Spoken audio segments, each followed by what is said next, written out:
Ako po si Chaska Miginhawa na sinasabi niyo pong nasa video.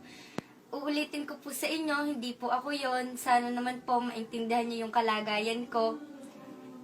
Salamat po sa mga friend ko na nagsabi sa akin na gano'n na po yung nangyayari sa social media. Tapos po, wala po talaga akong kaalam-alam. Di ko din po alam na ganun kakalat yung video. Sana po kung kayo po yung nasa kalagayan ko, sana naman po maintindihan niyo ako.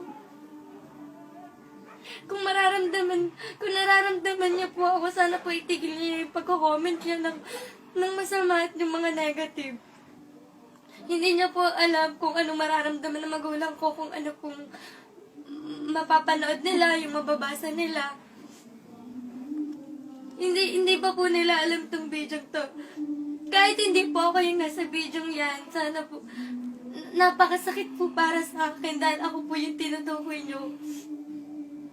Opo, same uniform. Pero hindi po talaga ako yan.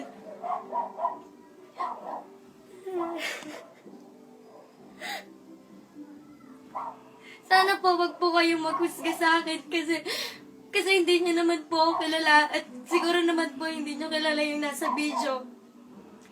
Salamat po sa mga concerned sa akin na nagsasabi sa akin. Pero yung nagsasabi po sa akin ng negative, sana po itigil niyo na yung paninira niyo sa akin kasi wala po ako ginagawang masama sa inyo. Uulitin ko po, hindi po ako yung nasa video. Kung ano man po sana yung nakita niyo, sana po siguraduhin niyo lang.